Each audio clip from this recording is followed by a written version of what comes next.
Mengapa hanya pria Indonesia biasa ini? Seorang pria Indonesia yang membuka warung sembako kecil di pasar tradisional yang membuatnya memutuskan untuk menikah dengannya. Ketika ayahnya mendengar berita ini, dia sangat marah dan menyatakan bahwa dia tidak akan pernah mau melihat wajah putrinya lagi. Sang ayah, seorang CEO dari sebuah perusahaan logistik besar di Texas, akhirnya berpaling dari putrinya, menyebabkan keduanya harus melalui masa perang dingin yang panjang. Ini adalah kisah seorang wanita Amerika. Ketika dia mendengar berita mengejutkan bahwa bisnis ayahnya bangkrut, dia mengumpulkan keberanian dan segera melakukan perjalanan ke Amerika Serikat, hanya untuk menemukan ayahnya yang terisolasi dari dunia luar.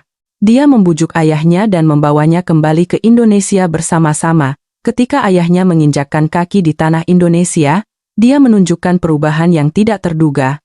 Apa yang menyebabkan kondisi mental sang ayah, seorang CEO yang pernah lemah dan putus asa, berubah total? Mari kita dengarkan kisahnya. Halo semuanya, nama saya Amy. Saya lahir dan besar di Houston, Texas, yang panas dan cerah. Ayah saya, William, adalah CEO sebuah perusahaan besar dengan gudang logistik di wilayah Texas. Saya tumbuh dengan nyaman di bawah asuhan ayah saya. Setelah lulus dengan gelar sarjana administrasi bisnis, saya mulai bekerja di perusahaan ayah saya.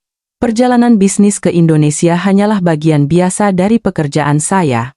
Sampai saat itu, saya tidak pernah membayangkan bahwa hidup saya akan berubah secara drastis. Saya menginap di sebuah hotel bisnis kecil di Jakarta selama seminggu untuk bertemu dengan mitra lokal. Pada hari terakhir, saya makan malam sendirian di sebuah restoran kecil di dekat hotel. Ketika saya sedang kesulitan karena tidak ada menu berbahasa Inggris, seorang pria mendekati saya dengan tenang dan menawarkan bantuan. Pria itu adalah Budi. Boleh saya bantu? Saya bisa menjelaskannya dalam bahasa Inggris. Pertemuan pertama kami dimulai secara kebetulan seperti ini. Budi memiliki sebuah warung sembako kecil di dekat restoran itu dan berteman dengan pemiliknya. Malam itu, untuk pertama kalinya saya minum bir bintang. Saat pengaruh alkohol mulai terasa, saya berbicara tentang Amerika dengan Budi. Meskipun kami bertemu sebagai penerjemah dadakan, percakapan malam itu menjadi lebih dalam dari yang diharapkan. Besok Anda akan kembali ke negara Anda? Tanya Budi saat kami akan berpisah. Ya, penerbangan pagi-pagi sekali. Jika Anda benar-benar ingin melihat matahari terbenam di Jakarta, Anda harus melihatnya dari tepi pelabuhan Sunda Kelapa. Jika ada waktu, maukah Anda melihat matahari terbenam di tepi pelabuhan Sunda Kelapa bersama saya? Dan begitulah, pada sore harinya, kami bertemu lagi di tepi pelabuhan Sunda Kelapa. Gambaran kota yang tertidur perlahan-lahan terbangun, kabut tipis yang naik dari permukaan air, dan pemandangan matahari yang perlahan terbenam di cakrawala yang kami pandangi bersama membuat saya merasakan kedekatan yang aneh. Budi adalah orang yang pendiam dan hangat, tanpa kesombongan sama sekali. Kerendahan hati seperti ini, bagi saya yang tumbuh di antara para pebisnis wanita yang angkuh di Texas, adalah perasaan baru yang mengesankan. Setelah kembali ke Amerika, kami terus berkomunikasi melalui email dan panggilan video. Pada awalnya, percakapan kami dimulai dari rasa ingin tahu tentang budaya masing-masing, tetapi tak lama kemudian, itu berubah menjadi hubungan di mana kami berbagi cerita tentang kehidupan sehari-hari dan kesedihan kami. 3 bulan kemudian, saya mengambil cuti dan melakukan perjalanan ke Indonesia lagi. Liburan itu berlangsung selama sebulan penuh. Saya jatuh cinta pada Budi dengan sepenuh hati. Setelah kami semakin dekat selama lebih dari setahun, saya akhirnya menerima lamarannya. Saya ingin bertemu dengan ayahmu. Bolehkah saya pergi ke Amerika? Ketika mendengar kata-kata Budi, saya merasa takut. Saya tidak bisa membayangkan ayah saya, seorang CEO perusahaan logistik besar, akan menerima seorang pria Indonesia yang membuka warung sembako kecil sebagai menantunya. Tetapi cinta membuat saya berani. Pada hari saya memperkenalkan Budi kepada ayah saya melihat ekspresi yang tidak akan pernah saya lupakan seumur hidup saya. Wajah yang dingin dan kaku, tatapan mata yang penuh kekecewaan dan kemarahan. Malam itu, di ruang kerja ayah saya, kami bertengkar hebat. Ada begitu banyak pria di dunia ini, Mengapa kamu harus memilih orang yang membuka toko kelontong? Untuk apa pendidikan yang ayah berikan padamu? Kata-kata ayah setajam pisau. Untuk pertama kalinya, saya berteriak pada ayah saya. Budi adalah orang yang lebih berharga dari yang ayah pikirkan. Uang atau jabatan bukanlah segalanya tentang seseorang, kan? Mendengar itu, ayah terdiam sejenak, lalu berkata dengan dingin, "Kalau kamu mau menikah, menikahlah. Tapi jangan harap akan mendapat restu dariku." Di hari pernikahan saya, di ruang rias pengantin, saya terus menunggu pintu itu terbuka. Saya berharap ayah akan datang, memegang tangan saya, dan berjalan bersama saya ke altar. Tetapi pintu itu tidak pernah terbuka. Akhirnya, ibu saya membawa saya keluar dengan wajah sedih. Di antara para tamu, kursi ayah saya kosong. Pada hari saya terbang ke Indonesia, hanya ibu yang mengantar saya ke bandara. Ibu menahan air mata dan memegang tangan saya erat-erat. Di dalam hatinya, ayahmu masih mencintaimu. Dia hanya butuh waktu. Saya ingin mempercayai kata-kata itu, tetapi ketika saya melihat daratan Amerika yang perlahan mengecil dari jendela pesawat, saya menangis. Takut hubungan saya dengan ayah tidak akan pernah kembali seperti semula. Pesawat yang menuju Indonesia membuka babak baru dalam hidup saya, tetapi pada saat yang sama, itu berarti perpisahan dengan masa lalu. Kehidupan pernikahan kami yang dimulai di sebuah apartemen kecil di pinggiran Jakarta lebih hangat dari yang saya duga, tetapi beradaptasi dengan lingkungan baru tidaklah mudah. Minggu pertama, saya merasa frustrasi dengan masalah bahasa hampir setiap hari. Meskipun saya pernah belajar sedikit bahasa Indonesia di Amerika, bahasa yang digunakan dalam kehidupan sehari-hari di Indonesia sangat berbeda dari bahasa Indonesia baku yang saya pelajari. Saat berbelanja di pasar tradisional, saya tidak mengerti bahasa yang digunakan para pedagang. Suatu kali, saya ingin membeli tomat tetapi tidak tahu cara mengatakannya dalam bahasa Indonesia. Saya menunjuk tomat dan berkata tomato dalam bahasa Inggris. Ibu penjual itu tampak bingung. Akhirnya, pemilik lapak di sebelahnya membantu menerjemahkan, dan barulah saya bisa membeli barang. Hari itu, sesampainya di rumah, saya berlatih menyebutkan nama-nama sayuran dalam bahasa Indonesia di depan cermin. Budi melihat usaha saya, dan dengan sabar mengajari saya pengucapan yang benar. "Ami, kamu sudah sangat bagus. Jangan terlalu khawatir. Orang Indonesia sangat ramah. Meskipun kamu salah bicara, tidak apa-apa." Warung sembako Budi, meskipun kecil, adalah tempat yang penuh dengan percakapan ramah dan tawa dari para tetangga. Pelanggan tetap toko itu semua adalah tetangga di lingkungan sekitar, akrab seperti keluarga. Ada Ibu Sri yang datang membeli sayuran segar setiap pagi dan mengobrol tentang segala hal dengan Budi. Ada Bapak Suroto yang sudah pensiun dan sering datang untuk duduk-duduk di warung, bermain catur dengan orang tua lainnya. Dan ada juga Dewi, seorang karyawati muda, yang akan mampir dengan cepat untuk membeli bahan makanan malam setelah pulang kerja. Pada awalnya, saya tidak akrab dengan orang-orang ini dan tidak tahu bagaimana mendekati mereka. Bahasa Indonesia saya cukup untuk percakapan dasar, tetapi sulit untuk bergabung dalam obrolan santai mereka. Terkadang, saat semua orang mengobrol dengan asyik, saya hanya bisa berdiri di samping sambil tersenyum, tetapi tidak bisa menyela. Ini membuat saya merasa sedikit kesepian dan putus asa. Tetapi semua pelanggan tetap sangat baik. Mereka akan berbicara lebih lambat saat berbicara dengan saya, atau bahkan menggunakan kata-kata bahasa Inggris sederhana untuk membantu saya mengerti. Ibu Sri selalu sabar. Beliau akan mengajari saya nama-nama makanan Indonesia satu persatu. "Ami, ini namanya soto Betawi. Enak sekali, kamu harus belajar membuatnya." Sedangkan Bapak Suroto suka mengajari saya pepatah Indonesia dan cerita sejarah. Indonesia adalah tempat yang sangat istimewa, dengan banyak budaya yang bercampur. Dewi, meskipun masih muda dan sibuk, akan berbagi tentang gaya hidup wanita Indonesia modern dengan saya. "Kak Amy, bagaimana perbedaan bekerja di Indonesia dan di Amerika?" Sedikit demi sedikit, saya mulai menyukai hubungan yang hangat seperti ini. Di Amerika, tetangga hampir tidak memiliki interaksi yang begitu dekat. Semua orang sibuk dengan kehidupannya sendiri, Bahkan jika tinggal di gedung yang sama, hampir tidak pernah berbicara. Tetapi di Indonesia, terutama di komunitas tradisional ini, hubungan antar manusia jauh lebih erat. Setelah mulai membantu di warung sembako, saya perlahan-lahan beradaptasi dengan masyarakat Indonesia.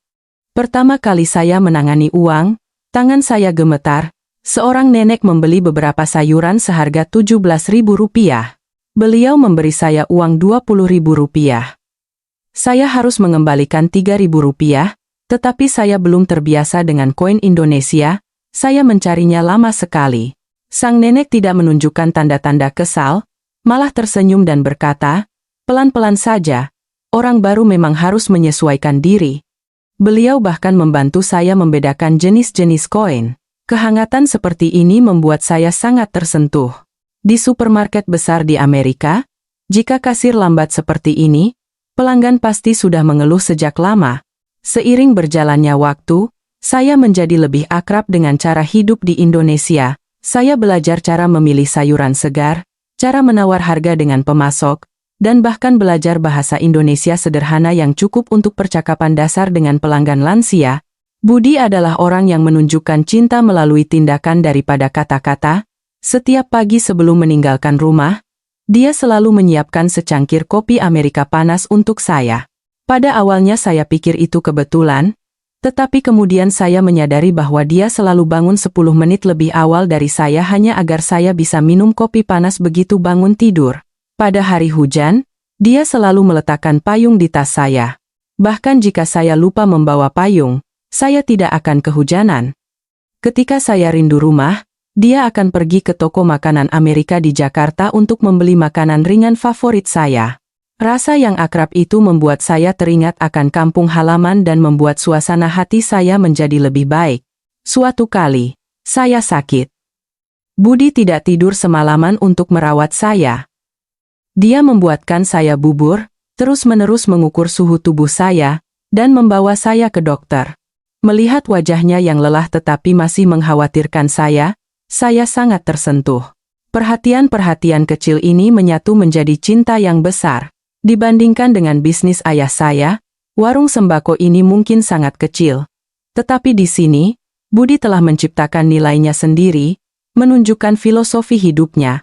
Dia tidak hanya berbisnis, tetapi juga melayani komunitas. Kapanpun ada tetangga yang kesulitan dan membutuhkan bantuan, Budi selalu murah hati memberikan makanan gratis. Suatu kali, Pak Tono yang tinggal sendirian di sebelah toko sakit dan dirawat di rumah sakit, Budi mengambil alih tugas merawat anjing Pak Tono. Setiap hari setelah menutup toko, dia akan memberi makan dan mengajak anjing itu jalan-jalan. Ada lagi, saat Ibu Ratih, seorang ibu tunggal di komunitas, kehilangan pekerjaan, membuat hidupnya dan anaknya sangat sulit. Budi diam-diam memberinya sayuran dan beras gratis, dan juga membantunya mencari pekerjaan. Bagi para siswa di komunitas, Budi mendirikan beasiswa kecil, meskipun jumlahnya tidak besar. Bagi anak-anak dari keluarga kurang mampu, itu sangat berarti. Melihat Budi melakukan hal-hal ini, saya semakin mengerti mengapa penolakan ayah saya salah. Nilai sejati tidak terletak pada seberapa banyak harta yang kita miliki, tetapi seberapa banyak kita bisa membantu orang lain. Hati Budi jauh lebih besar dari ukuran warungnya. Cintanya lebih berharga dari harta apapun. Namun, beradaptasi dengan kehidupan baru tidak selalu mulus. Komunikasi dengan keluarga di Amerika hanya bisa dilakukan sesekali melalui ibu, dan ini selalu meninggalkan awan kelabu di hati saya. Setiap kali saya menelepon ke rumah, ibu akan dengan hati-hati mencoba menghindari pembicaraan tentang ayah. Terkadang ketika saya bertanya langsung tentang ayah, ibu akan terdiam selama beberapa detik sebelum menjawab, "Ayahmu masih belum mau membicarakanmu." Tapi ibu tahu, di dalam hatinya dia merindukanmu, hanya saja dia terlalu keras kepala. Setiap kali mendengar kata-kata seperti itu, hati saya seperti ditusuk jarum. Beberapa kali saya mencoba menelepon ayah secara langsung, tetapi dia tidak pernah mengangkatnya. Bahkan suatu kali, telepon hanya berdering sekali lalu dimatikan. Saya tahu itu ayah yang mengangkat telepon, tetapi dia memilih untuk menolak percakapan dengan saya. Malam itu, saya menangis lama sekali. Budi memeluk dan menenangkan saya di sampingnya dengan diam. Mungkin waktu bisa mengubah segalanya, bisiknya pelan. Suatu hari nanti, ayahmu pasti akan mengerti pilihan kita. Saya ingin mempercayai kata-katanya, tetapi jauh di lubuk hati, saya masih khawatir bahwa mungkin ayah tidak akan pernah memaafkan saya. Mungkin hubungan kami tidak akan pernah kembali seperti semula. Kekhawatiran ini seperti awan mendung yang sesekali menutupi pikiran saya, terutama di tengah malam yang sunyi. Saya akan teringat akan cinta ayah kepada saya di masa kecil, saat dia mengajari saya naik sepeda, membantu memeriksa pekerjaan rumah saya. Saat-saat hangat itu, perlakuan dingin saat ini sangat kontras dengan kehangatan di masa lalu, membuat saya semakin sakit. Meski begitu, kehidupan di Indonesia masih memberikan banyak penghiburan bagi saya. Keluarga Budi sangat baik kepada saya, memperlakukan saya seperti anggota keluarga mereka sendiri. Ibu Budi sering memasak makanan favorit saya, dan juga mengajari saya cara membuat masakan tradisional Indonesia. Adik perempuan Budi akan mengajak saya jalan-jalan ke pasar malam, memperkenalkan berbagai jajanan Indonesia. Sedikit demi sedikit, saya mulai merasa bahwa Indonesia adalah rumah kedua saya. Seiring berjalannya waktu, saya mencoba menerima kenyataan bahwa hubungan saya dengan ayah telah renggang. Tetapi di satu sudut hati saya masih merindukan penerimaan dan restunya. Saya sering berpikir, jika suatu hari kami punya anak, apakah ayah akan mau bertemu cucunya? Jika saya mencapai kesuksesan di Indonesia, apakah ayah akan bangga pada saya? Pikiran-pikiran ini membuat saya selalu berharap dan kecewa. Waktu berlalu dengan lambat. Kehidupan saya di Indonesia mulai stabil. Tetapi saya tidak pernah menyangka bahwa satu panggilan telepon yang tiba-tiba akan mengubah segalanya. Suatu pagi, ibu menelepon dengan tergesa-gesa, suaranya bergetar. Ibu memberitahu berita yang hampir tidak bisa dipercaya.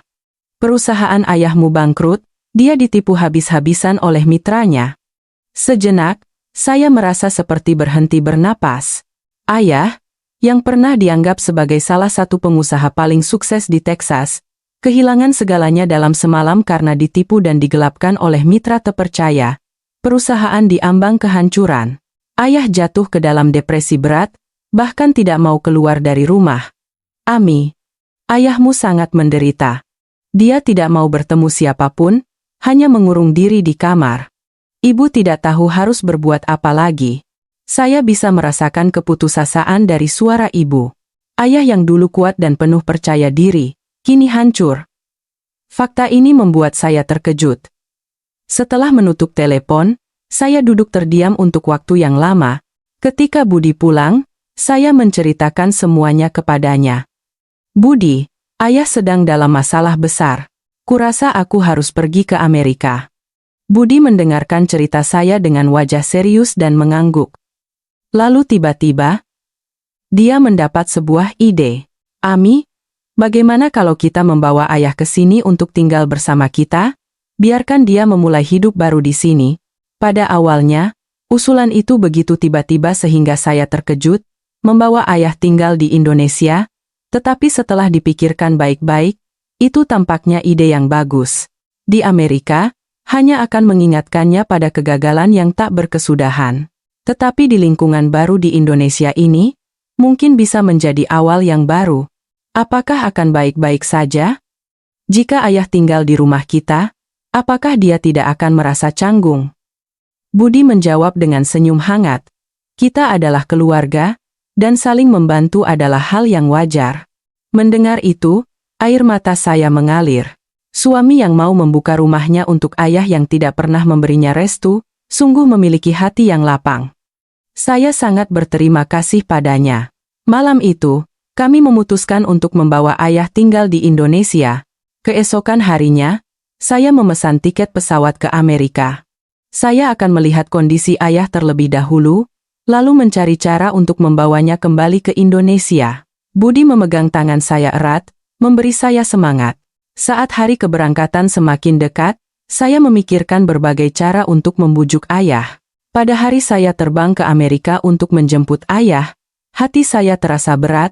Budi mengantar saya ke bandara. Sebelum berpisah, Dia memegang tangan saya erat-erat. Tangannya yang hangat memberi saya kekuatan. Di dalam pesawat, saya membayangkan kondisi ayah. Bagaimana penampilannya yang dulu gagah dan berwibawa telah berubah. Akankah dia benar-benar menyambut saya? Perasaan tidak nyaman menyelimuti saya. Sesampainya di Bandara Texas, hanya ibu yang menjemput. Mobil mewah di masa lalu telah hilang. Pemandangan ibu yang mengendarai mobil sewaan kecil untuk menjemput saya, membuat saya menyadari betapa situasinya telah berubah. Dalam perjalanan pulang, ibu menjelaskan situasi saat ini dengan tenang. Ayahmu sudah seminggu tidak mandi. Dia hampir tidak makan apa-apa, obat yang diberikan dokter juga tidak mau diminum. Sesampainya di rumah, suasana yang dulu semarak telah lenyap. Di dalam rumah yang gelap karena tirai tertutup, tumpukan surat menumpuk, dan bau debu tercium di mana-mana. Ketika saya mengetuk pintu kamar ayah, butuh waktu lama sebelum terdengar suara kecil menjawab, "Masuk." Begitu saya membuka pintu, saya terkejut hingga tak bisa berkata-kata. Ayah duduk membelakangi jendela, punggungnya terlihat kurus secara tidak wajar. Bahunya yang dulu tegap kini merosot seolah menanggung beban seluruh dunia. Wajah ayah yang perlahan berbalik sangat berbeda dari ingatan saya. Wajah tanpa ekspresi, pipi yang tirus, kerutan yang semakin dalam, dan yang terpenting, tatapan matanya, tanpa percikan kehidupan. "Ayah." Suara saya bergetar.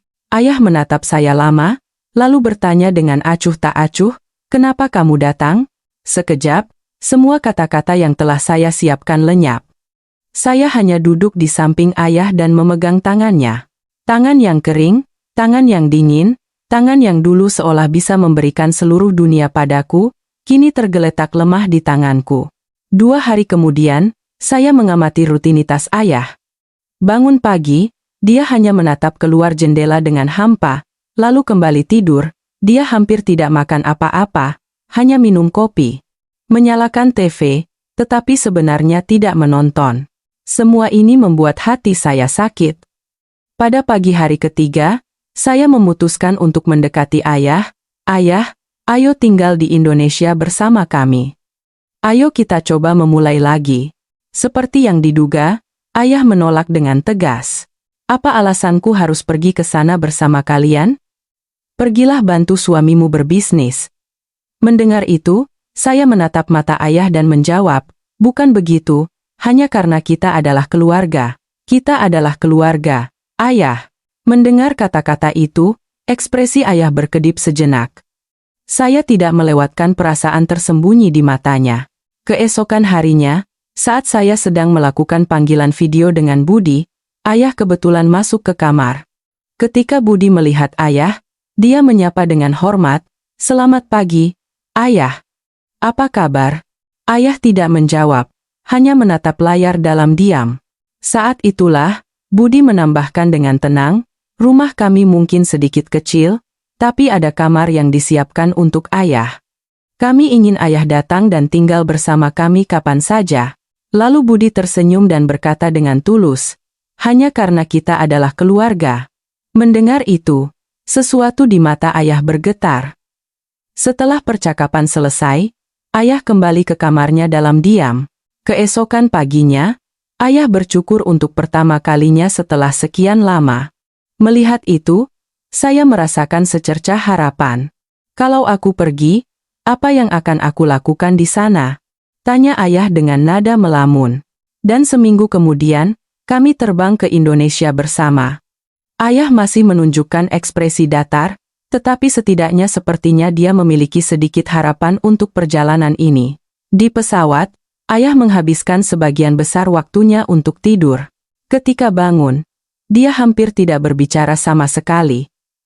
Tetapi terkadang saat melihat keluar jendela, di matanya, saya bisa merasakan perubahan kecil. Sesampainya di Bandara Internasional Soekarno-Hatta, Budi sudah menunggu. Pemandangannya yang menunggu kami di pintu keluar, membuat saya semakin yakin bahwa keputusan saya benar. Budi menyapa ayah dengan hormat dan mengambil koper. Ayah masih tidak berkata apa-apa, tetapi mengangguk kecil sebagai jawaban atas perhatian tulus Budi. Rumah kami adalah sebuah apartemen sederhana di pinggiran Jakarta. Meskipun kecil, itu adalah ruang yang hangat. Budi telah menyiapkan kamar untuk ayah sebelumnya, bahkan menyiapkan tempat tidur gaya Amerika dan rak buku. Ketika ayah masuk ke kamar, dia menunjukkan ekspresi terkejut sejenak. Mungkin tidak menyangka akan menerima perlakuan yang begitu perhatian. Minggu pertama berlalu dengan canggung. Ayah menghabiskan sebagian besar waktunya di kamarnya. Dia hanya keluar untuk makan bersama kami dalam waktu singkat. Untuk ayah yang tidak terbiasa dengan makanan Indonesia, saya menyiapkan sarapan gaya Amerika setiap pagi. Bacon dan telur, roti panggang dengan kopi. Di wajah ayah, muncul senyum tipis untuk pertama kalinya. "Terima kasih, Ami." Kata-kata itu seperti penghiburan besar bagi saya. Itu adalah tanda bahwa ayah perlahan-lahan membuka hatinya. Tetapi ayah masih belum sepenuhnya pulih dari depresinya. Terkadang, dia tidak berbicara sama sekali sepanjang hari, hanya menatap keluar jendela. Pada minggu kedua kehidupan di Indonesia, Budi dengan hati-hati mengusulkan untuk mengajak ayah melihat warung sembako. Pada awalnya, ayah menolak, tetapi ketika saya memohon dengan sungguh-sungguh, dia dengan enggan setuju. Sore itu, kami pergi ke warung bersama. "Meskipun kecil, ini adalah ruang berharga kami," kata Budi dengan bangga. Ayah berjalan mengelilingi warung dalam diam. Saya melihat buah-buahan dan sayuran yang tertata rapi, lauk pauk yang dikemas dengan baik, dan staf yang menyambut pelanggan dengan ramah. Di mata ayah, bagaimana rupa warung sembako kecil ini? Akankah dia kecewa? Atau di ruang kecil yang penuh dedikasi ini, dia melihat beberapa kemungkinan? Dalam perjalanan pulang, ayah tetap diam. Tetapi malam itu, saya menemukan ayah duduk di dekat jendela, mencatat sesuatu. Ketika saya mengintip, saya melihat sketsa yang berkaitan dengan tata letak warung. Ketika dia merasakan tatapan saya, dia dengan cepat menyembunyikan kertas itu. Dari sikap itu, saya melihat harapan. Suatu hari, ketika kehidupan sehari-hari mulai berjalan normal, Budi pulang dengan wajah bersemangat. Wajahnya penuh dengan antusiasme yang sudah lama tidak saya lihat. Di matanya, ada kilatan harapan. Akhirnya aku memutuskan. Sekarang saatnya untuk melangkah ke tingkat berikutnya. Budi duduk, mengambil napas dalam-dalam, dan mulai menjelaskan rencana yang telah dia siapkan sejak lama kepada kami. "Ami, ayah. Saya ingin memberitahu kalian sebuah keputusan penting. Saya ingin memperluas gudang toko dan memulai bisnis pengiriman logistik secara resmi." Saya melihat mata ayah sedikit berbinar. Itu adalah nalurinya ketika mendengar rencana bisnis. Budi melanjutkan penjelasannya. "Akhir-akhir ini, akun media sosial toko kami mulai populer, basis pelanggan kami terus berkembang. Terutama produk pertanian lokal Indonesia dan lauk pauk buatan kami sangat populer. Bahkan ada pelanggan yang datang dari Bandung dan Surabaya khusus untuk membeli di toko kami." Saya bisa merasakan kegembiraan dan kebanggaan dalam suara Budi. "Lalu?" tanyaku penasaran. 2 hari yang lalu, manajer pembelian dari platform online besar datang menemui saya. Mata Budi semakin berbinar. Mereka melihat ulasan online dan kualitas produk kami, jadi mereka ingin bekerja sama dengan kami. Pada awalnya, mereka hanya ingin memasukkan beberapa produk andalan kami ke platform mereka. Tetapi setelah mereka mencoba produk kami, tanggapannya jauh lebih baik dari yang diharapkan. Dari suara Budi, saya bisa merasakan kegembiraannya. "Lalu bagaimana?" Ayah tiba-tiba angkat bicara. Ini adalah pertama kalinya setelah sekian lama. Dia bertanya tentang sesuatu yang berhubungan dengan bisnis. Budi memandang ayah dan menjawab dengan hormat. "Mereka menawarkan untuk menandatangani kontrak resmi, menjadikan kami salah satu pemasok utama mereka. Ini berarti penjualan kami bisa meningkat lebih dari 10 kali lipat." Mendengar itu, saya memegang tangan Budi dengan gembira. Tetapi tak lama kemudian, saya melihat ekspresi Budi menjadi sedikit rumit. Kedengarannya seperti peluang besar, tetapi kamu sepertinya mengkhawatirkan sesuatu, tanyaku. Budi mengangguk dan menghela napas dalam-dalam. "Masalahnya adalah, Dengan ukuran toko kami saat ini, sulit untuk menangani pesanan sebanyak itu. Ruang gudang sekarang hanya 50 meter persegi, itu jelas tidak cukup. Dan kami juga membutuhkan sistem logistik yang lengkap, mulai dari manajemen stok, perencanaan rute pengiriman, kontrol kualitas, dan banyak lagi. Ayah duduk di samping, mendengarkan dalam diam, tetapi saya melihat matanya menjadi lebih fokus. Budi melanjutkan, saya sudah menghitungnya, biaya untuk memperluas gudang saja sudah sangat besar. Belum lagi pembelian peralatan baru dan mempekerjakan lebih banyak staf. Yang terpenting, saya tidak punya pengalaman dalam manajemen logistik skala besar. Saya takut jika saya melakukan kesalahan, saya bisa kehilangan basis pelanggan setia yang sudah kami miliki. Melihat kekhawatiran Budi, saya memegang tangannya erat untuk memberinya semangat. Budi, ini adalah kesempatan besar bagi keluarga kita. Meskipun ada risiko, jika berhasil, hidup kita akan berubah total. Saya mendukung keputusanmu sepenuhnya, apapun yang kamu pilih. Saat itulah, saya teringat pada ayah yang duduk diam di samping. Jika ini tentang sistem logistik, itu adalah keahlian ayah. Saat di Texas, perusahaan ayah berspesialisasi dalam pengiriman logistik skala besar. Tetapi saya tidak berani mengusulkannya secara langsung, takut ayah akan menolak atau berpikir kami memanfaatkannya. Malam itu, Budi duduk sendirian di ruang kerja, mempelajari berbagai sistem logistik. Saya melihat mejanya penuh dengan buku catatan, komputer, dan majalah bisnis. Terkadang dia menulis dengan cepat, terkadang dia memijat pelipisnya, berpikir keras. Melihat suami saya seperti ini, saya merasa kasihan sekaligus bangga dengan usahanya.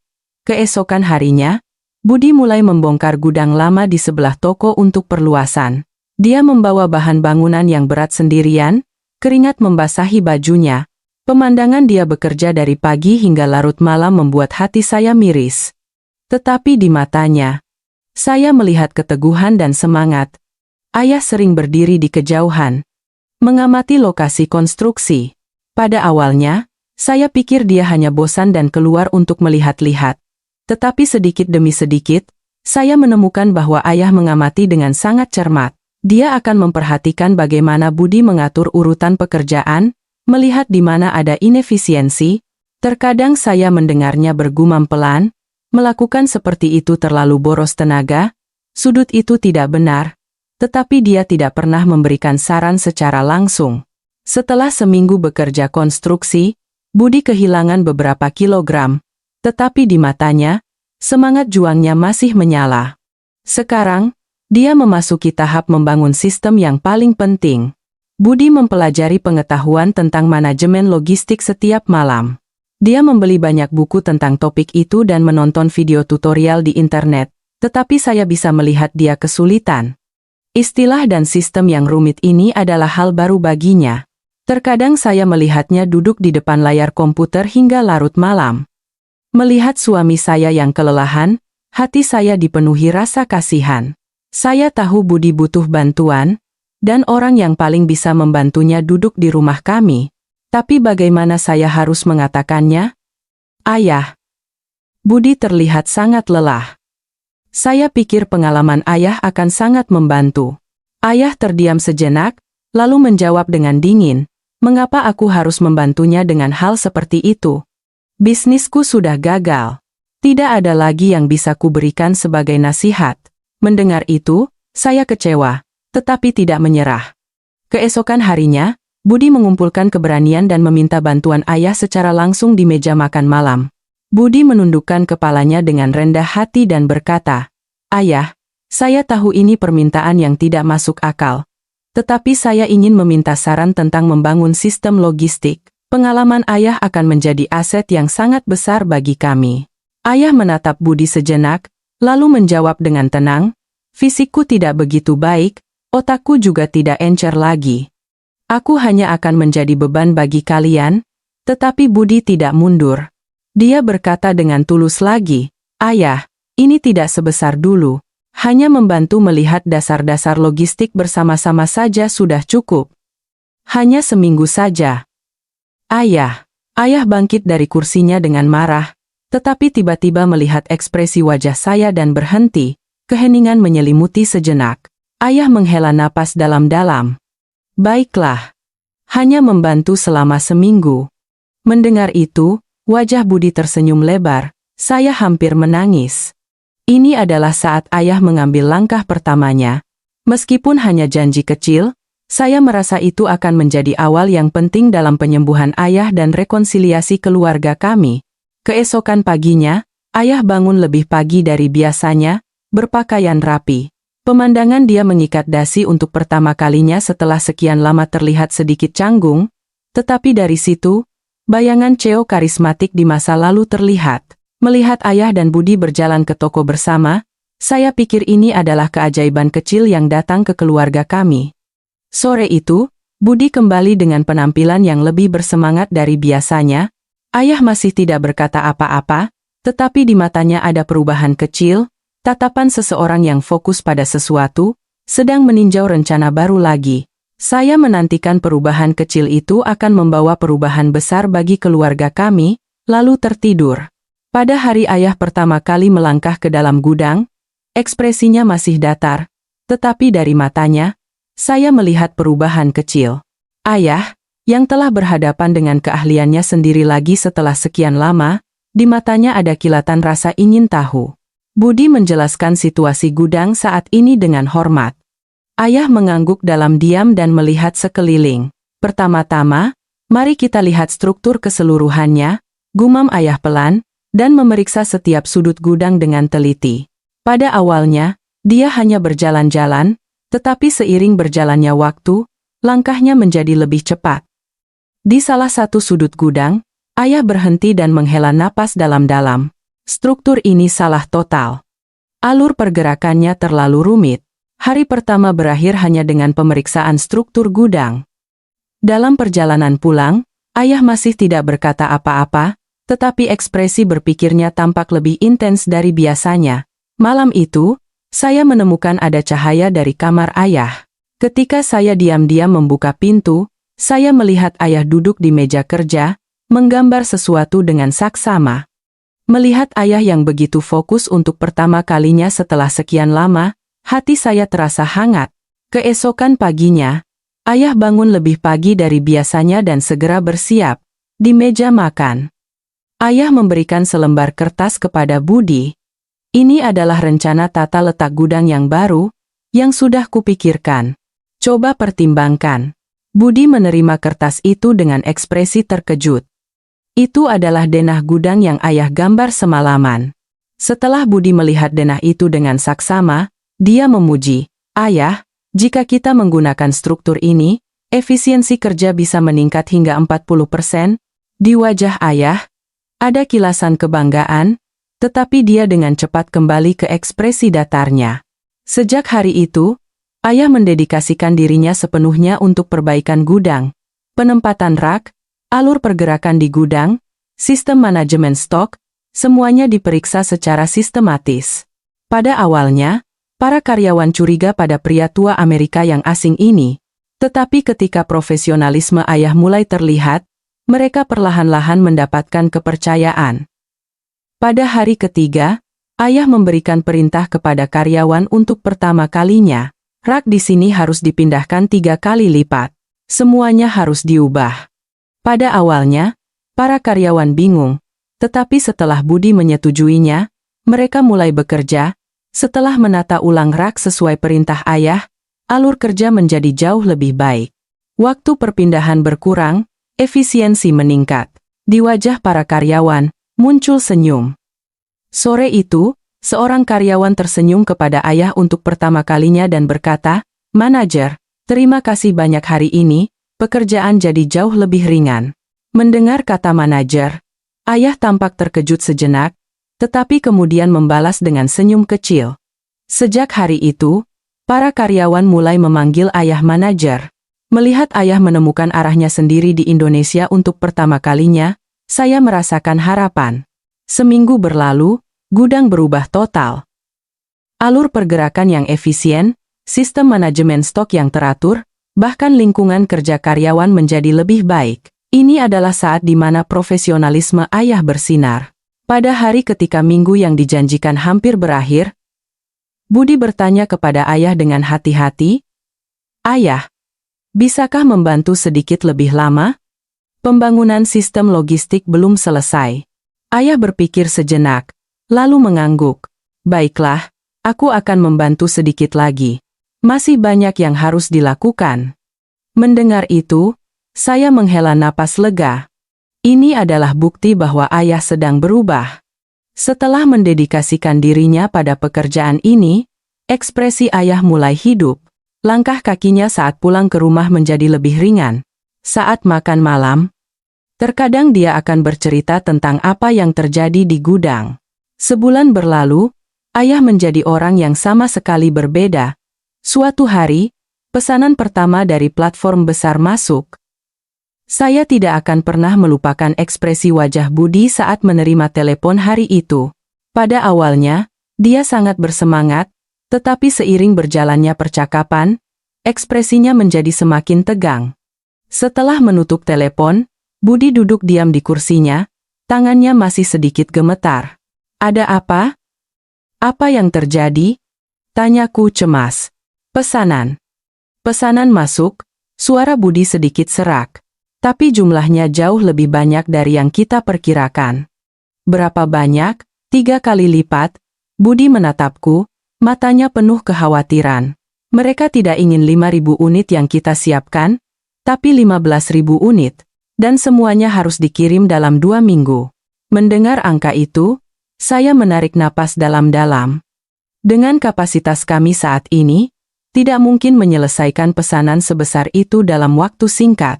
Tetapi ketika ayah mendengar berita ini, reaksinya sangat berbeda dari kami. Dia mendengarkan penjelasan Budi dalam diam, lalu berkata dengan tenang, jangan khawatir, sistem yang kita bangun bisa menanganinya dengan mudah. Tapi ayah, ini 3 kali lipat jumlahnya, kata Budi dengan cemas. Ruang gudang kita, kecepatan pengemasan, semuanya tidak cukup. Ayah bangkit. Berjalan ke jendela dan melihat ke arah warung. Budi, apakah kamu masih ingat apa yang kukatakan saat aku baru tiba?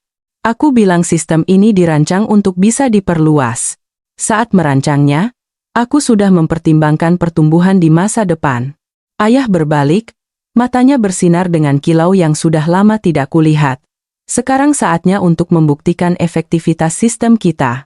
2 hari kemudian, ayah dan Budi hampir tidak pernah meninggalkan gudang. Mereka meninjau setiap proses, menghitung efisiensi setiap langkah. Malam pertama, saya membawakan mereka makanan ringan ke gudang.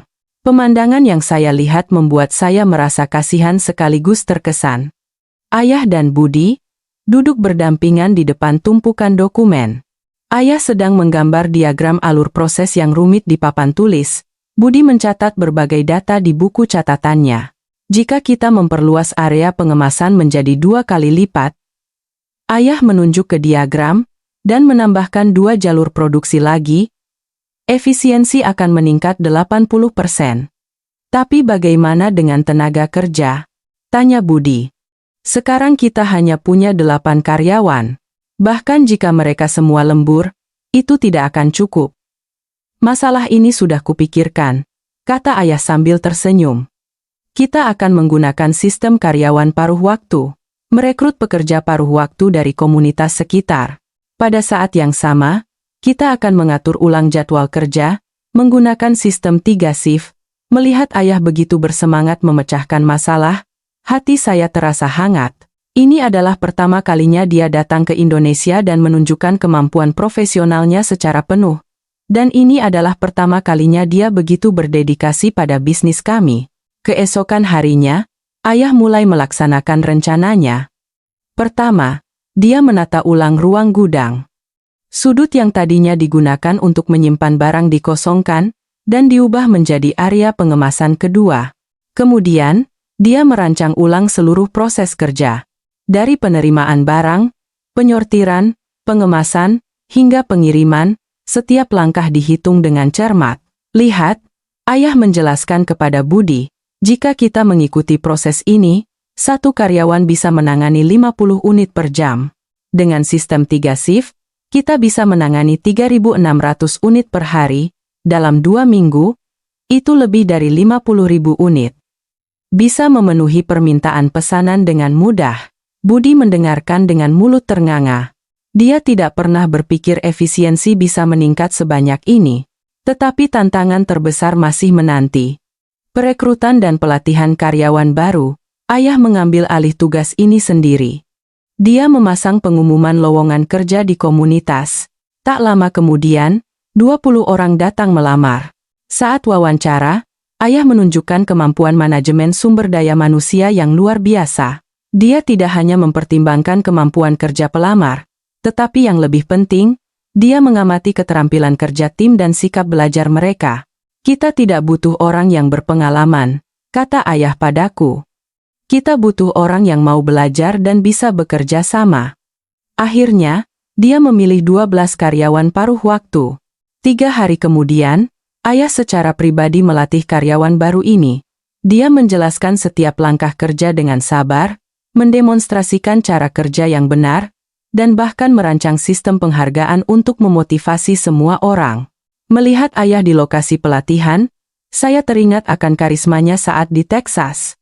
Saat itu, dia juga seperti ini, mampu mengorganisir sekelompok orang asing menjadi tim yang efisien.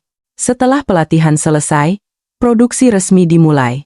Hari pertama, semua orang sangat bersemangat.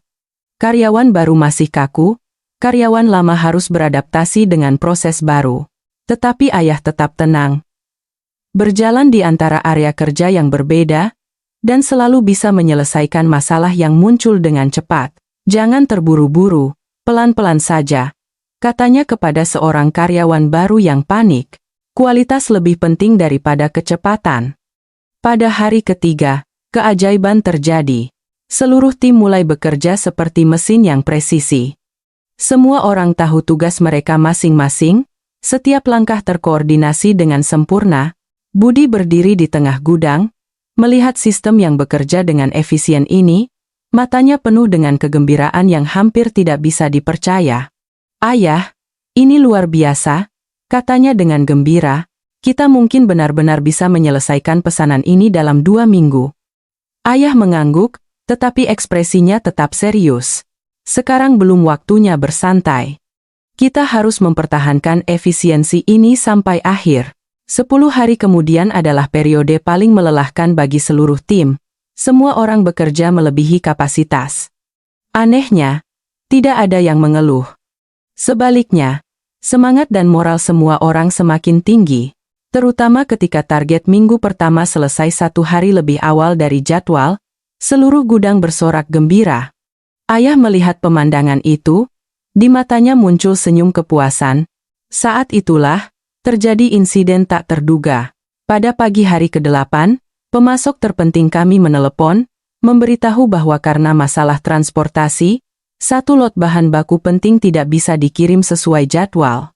Ini berarti kami mungkin tidak bisa menyelesaikan pesanan tepat waktu. Budi langsung panik, tidak tahu harus berbuat apa. Tetapi ayah tetap tenang. Masalah selalu bisa terjadi, yang penting adalah bagaimana kita menyelesaikannya. Dia segera menghubungi 3 pemasok lain, menanyakan apakah mereka bisa menyediakan bahan baku yang dibutuhkan dengan segera. Pada saat yang sama, dia menyesuaikan kembali rencana produksi, menyelesaikan produk yang bahan bakunya sudah ada terlebih dahulu untuk membeli waktu bagi produk yang kekurangan bahan baku. Setelah koordinasi yang intens selama 1 hari, masalah teratasi. Meskipun biayanya sedikit meningkat, pesanan bisa diselesaikan tepat waktu. Pada hari ke-14, lot terakhir produk selesai dikemas. Ketika ayah mengumumkan bahwa misi telah berhasil, seluruh gudang bertepuk tangan meriah lagi. Banyak karyawan bahkan meneteskan air mata haru. Mereka telah menyelesaikan misi yang mustahil. Seperti yang dikatakan ayah. Pesanan pertama berhasil ditangani dengan sukses. Yang lebih penting, pengalaman ini membuat kekompakan seluruh tim menjadi jauh lebih kuat. Semua orang mulai benar-benar percaya bahwa mereka bisa menghadapi tantangan apapun. Sejak saat itu, volume pesanan perlahan-lahan meningkat. Penjualan toko terus meningkat. Pelanggan mulai lebih memperhatikan kami, berbagai platform menawarkan kerjasama, Tetapi yang paling membuat saya terkesan bukanlah pertumbuhan penjualan, melainkan melihat ayah mendapatkan kembali kepercayaan diri dan harga dirinya. Dia bukan lagi pria tua yang dihancurkan oleh kegagalan, tetapi seorang pemimpin yang bisa membawa timnya menciptakan keajaiban. Saat itulah, seorang wartawan dari surat kabar lokal menghubungi kami. Mereka mendengar cerita kami menyelesaikan pesanan besar dalam 2 minggu dan ingin membuat liputan khusus. Budi sangat bersemangat, tetapi juga sedikit cemas. Saya belum pernah diwawancarai media, katanya kepada ayah. Saya takut salah bicara. Ayah menepuk pundaknya. Jangan khawatir. Kita akan wawancara bersama. Ini semua berkat ayah. Mari kita wawancara bersama, kata Budi dengan tulus. Pada hari wawancara, saya duduk di samping. Melihat ayah dan Budi duduk berdampingan menjawab pertanyaan wartawan, hati saya dipenuhi kebanggaan. Wartawan bertanya, "Apa kunci kesuksesan kali ini?" Ayah menjawab, "Kerja tim dan persiapan yang matang. Dan yang lebih penting, kami percaya bahwa setiap orang memiliki potensi tak terbatas." Budi menambahkan, "Ayah saya tidak hanya membawa pengetahuan profesional, tetapi juga semangat pantang menyerah." Wartawan bertanya lagi, "Apa rencana Anda untuk masa depan?" Kali ini, Budi yang menjawab lebih dulu. "Kami berharap bisa lebih banyak membantu pengusaha lokal, agar semua bisa tumbuh bersama." Ayah mengangguk. "Tujuan kami bukan menjadi yang terbesar, tetapi menjadi yang paling berharga." Setelah wawancara itu diterbitkan, sambutannya luar biasa. Banyak pembaca terkesan dengan kisah kolaborasi lintas negara ini, dan berbondong-bondong datang membeli produk di toko kami untuk menunjukkan dukungan. Yang lebih mengejutkan, pengusaha lain di sekitar mulai menghubungi kami untuk kerjasama. Semua berharap bisa belajar dari pengalaman kami untuk meningkatkan efisiensi operasional mereka. Ayah sangat senang. Dia mulai mengadakan sesi berbagi pengalaman kecil secara teratur, untuk mentransfer pengetahuannya tentang manajemen logistik kepada pengusaha lain tanpa biaya. "Pengetahuan harus dibagikan, bukan dimonopoli," katanya. "Ketika semua orang menjadi lebih baik, komunitas secara keseluruhan akan lebih sejahtera." Melihat ayah membantu orang lain tanpa pamrih seperti ini, saya semakin yakin bahwa keputusan membawa dia ke Indonesia saat itu adalah benar. Dia tidak hanya menemukan kembali dirinya, tetapi juga menjadi sesepuh yang dihormati di komunitas. Perubahan ayah tidak terbatas pada penampilan luar, tetapi juga di dalam dirinya.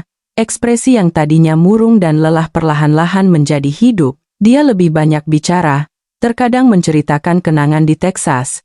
Dalam cerita-cerita itu, saya menemukan kembali kebijaksanaan dan keberanian ayah, setelah toko memasuki fase stabil. Budi secara resmi menawarkan ayah untuk bekerja bersama. Ayah menerima tawaran itu dengan senyum kecil. Sore itu, kami mengadakan pesta perayaan kecil.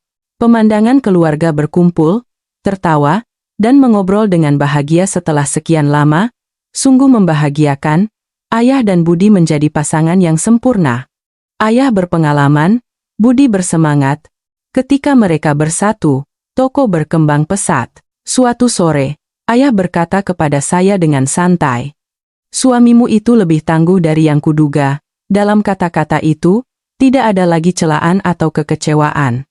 Sebaliknya, saya merasakan penerimaan dan rasa hormat.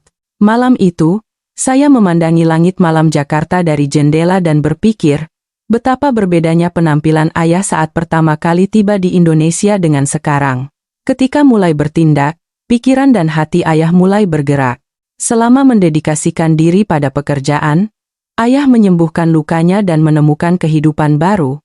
Keesokan paginya, ayah bangun lebih pagi dari biasanya untuk bersiap-siap bekerja. Cara mengikat dasi tidak lagi terlihat canggung, tetapi terlihat alami dan elegan. Di wajah ayah, terpancar tekad seseorang yang memiliki tujuan. "Hari ini ada rapat peluncuran produk baru, harus berangkat lebih pagi," kata ayah, lalu meninggalkan rumah. Pemandangannya berjalan berdampingan dengan Budi yang mengikutinya keluar tampak seperti rekan kerja lama. Dua orang dari dunia yang berbeda, kini menuju tujuan yang sama. Melihat pemandangan itu, saya merasakan kehangatan dari lubuk hati.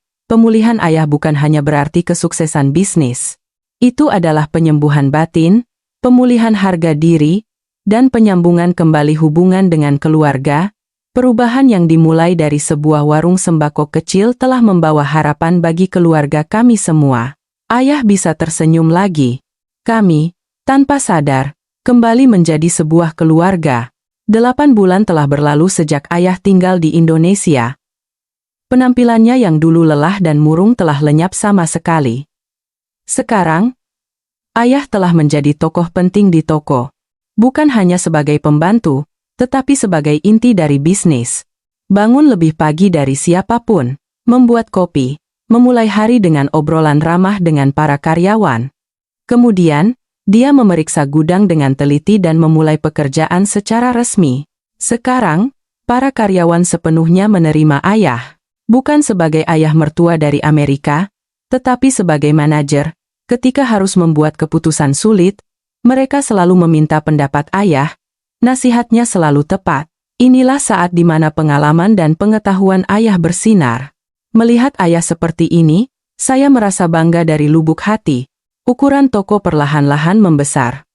Ketika penjualan online meroket, perlu disiapkan pusat logistik terpisah, bisnis berkembang hingga tingkat ini. Dan ayah membuat keputusan penting dalam proses itu. Berkat dia, kami dapat memperluas bisnis dengan efisien. Budi dan ayah menjadi pasangan yang sempurna, saling mengakui kekuatan masing-masing, melengkapi kelemahan, dan tumbuh bersama. Suatu malam, Budi pulang dengan wajah bersemangat. Di tangannya ada sebotol anggur merah. Hari ini adalah hari istimewa. Kita berhasil menandatangani kontrak untuk pusat logistik pertama kita. Mendengar berita itu, saya bersorak gembira. Ayah juga tersenyum lebih lebar dari biasanya. Kami mengadakan pesta perayaan bersama. Dalam pesta itu, ayah menunjukkan senyum tulusnya untuk pertama kali setelah sekian lama, sambil minum anggur. Ayah berkata pelan, "Budi ini, aku bisa merasakan ketulusannya. Tadinya kupikir dia orang biasa, aku salah." Mendengar itu, air mata saya mengalir. Ayah telah menerima Budi. Inilah saat yang sudah lama saya tunggu-tunggu. Saya menahan air mata dan memegang tangan ayah erat-erat. Tangan itu tidak lagi dingin, tetapi hangat dan penuh energi. Ayah juga memegang tangan saya erat. Ayah benar-benar bahagia. Tidak perlu kata-kata lagi, tatapan kami menyampaikan semua perasaan. Keluarga yang pernah saling membelakangi, kini duduk mengelilingi meja makan yang sama dan tertawa. Waktu telah menyembuhkan banyak hal. Kami menjadi keluarga yang lebih kuat. Setelah hari itu, ayah menjadi lebih terlibat dalam bisnis secara serius. Selain mengelola sistem logistik, dia juga mulai memberikan pendapat tentang strategi pemasaran, terutama, rencana untuk hidup berdampingan dengan masyarakat lokal yang diusulkan ayah mendapat sambutan luar biasa. Rencana untuk membuat kontrak langsung dengan petani lokal untuk menyediakan produk pertanian segar, sambil menceritakan kisah mereka. Konsep ini membuat citra toko menjadi lebih hangat. Sekarang ayah menunjukkan bahwa warung sembako bukan hanya bisnis biasa, tetapi tempat yang hangat di mana orang-orang berkumpul. Sudut pandang yang berbeda dari saat dia mengelola perusahaan besar. Lebih mementingkan nilai daripada ukuran, memikirkan orang sebelum keuntungan. Filosofi bisnis seperti ini tumbuh di hati ayah. Perubahan ini juga mengejutkan bagi ayah sendiri. Suatu hari, sekelompok pengusaha kecil lokal mengundang ayah untuk memberikan ceramah. Topiknya adalah tips manajemen untuk mengubah krisis menjadi peluang. Pada awalnya, ayah ragu-ragu, tetapi ketika Budi memberinya semangat, dia mengumpulkan keberanian dan setuju. Pemandangan ayah mempersiapkan ceramah hingga larut malam, merapikan materi, mengingatkan pada CEO yang penuh semangat di masa lalu. Pada hari ceramah, saya duduk di barisan belakang dengan tenang, memberikan dukungan kepada ayah. Ayah di atas panggung bukan lagi pria tua yang tenggelam dalam kekecewaan. Dengan sikap penuh percaya diri, dia menceritakan kegagalan dan kebangkitannya secara terus terang. Pengalaman menerima kegagalan dan bangkit kembali, dan kisah tentang nilai-nilai baru yang ditemukannya di warung sembako kecil ini. Para hadirin ikut merasakan cerita tulus ayah. Setelah ceramah selesai, Banyak pertanyaan mengalir. Setelah hari itu, ayah menjadi konsultan yang dihormati di komunitas lokal. Pengusaha kecil yang mengalami kesulitan datang meminta nasihat. Ayah membagikan pengalamannya tanpa menyembunyikan apapun. Nasihat tulus yang datang dari seseorang yang pernah mengalami kegagalan dan berhasil bangkit kembali. Dalam proses itu, ayah sendiri semakin pulih. Setahun berlalu.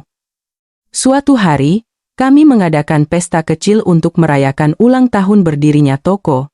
Karyawan dan pelanggan tetap datang. Hari itu, Budi mengumumkan secara resmi di depan semua orang bahwa dia mengangkat ayah sebagai direktur manajer logistik. Saya melihat air mata berlinang di sudut mata ayah sejenak. Itu adalah air mata kebahagiaan karena diterima, dan air mata terima kasih atas awal yang baru. Dalam perjalanan pulang setelah pesta, ayah tiba-tiba bertanya padaku, "Ami, apakah kamu bahagia?" Mendengar pertanyaan itu, saya berpikir sejenak. Membandingkan kehidupan mewah di Texas dengan kehidupan sederhana saat ini, jawabannya sangat jelas. Iya, ayah. Aku sangat bahagia. Kehidupan kecil bersama Budi ini, bagiku, adalah kebahagiaan yang sangat besar. Ayah terdiam sejenak, lalu tersenyum hangat. Ya, putri ayah bahagia, itu sudah cukup membuat ayah bahagia. Mendengar itu, saya menangis lagi. Penerimaan ayah, itulah yang selama ini saya dambakan. Sekarang ayah sepertinya mengerti bahwa ada sesuatu yang lebih penting daripada kekayaan dan kesuksesan. Kehidupan sehari-hari berlanjut. Ayah menjadi bagian utuh dari keluarga kami. Pada akhir pekan, dia akan pergi memancing dengan Budi. Terkadang, dia bergabung dengan klub senam pagi yang diadakan di klub lansia komunitas. Melihat ayah perlahan-lahan beradaptasi dengan budaya Indonesia, rasanya sangat menyenangkan. Terutama kesukaannya pada soto Betawi adalah kejutan bagi kami semua. Bisnis toko terus tumbuh. Sekarang telah menjadi merek yang cukup terkenal di daerah sekitarnya. Penjualan online juga terus meningkat. Tetapi bagi kami, yang terpenting bukanlah pertumbuhan bisnis, melainkan fakta bahwa dalam proses itu, keluarga kami menjadi lebih kuat. Antara Budi dan ayah, tidak ada lagi jarak. Kecanggungan dan ketegangan saat pertama kali bertemu telah hilang sama sekali. Sekarang mereka akur seperti teman lama. Pada suatu musim dingin yang menusuk, ayah terkena flu dan jatuh sakit selama beberapa hari. Budi meninggalkan pekerjaannya dan merawat ayah dengan tulus. Membuatkan bubur, menyuapinya, menyiapkan obat. Pemandangannya mengelap tubuh ayah dengan handuk hangat terlihat begitu alami. Melihat pemandangan itu, saya menyadari lagi betapa bahagianya saya. Setelah ayah sembuh, kami pergi berlibur ke Anyer bersama. Untuk memperingati kesehatan ayah yang baik dan sebagai liburan yang dibutuhkan keluarga kami, melihat laut biru Anyer. Ayah terlihat sangat damai. Sesuatu yang belum pernah saya lihat sebelumnya. Saat berjalan-jalan di tepi pantai, ayah tiba-tiba berkata, "Ami, ayah tidak datang ke pernikahan kalian. Ayah benar-benar minta maaf, meskipun sudah lama berlalu." Kata-kata itu masih bergema di hati saya. Saya memegang tangan ayah dan menjawab, "Tidak apa-apa, ayah. Yang penting kita bersama di sini sekarang." Ayah mengangguk dan tersenyum. Luka di masa lalu telah sembuh. Masa depan baru menanti di depan kami. 3 hari di Anyer menjadi kenangan istimewa bagi keluarga kami. Mendaki bukit bersama, makan makanan laut, menatap bintang di langit malam. Setiap momen percakapan, semuanya berharga.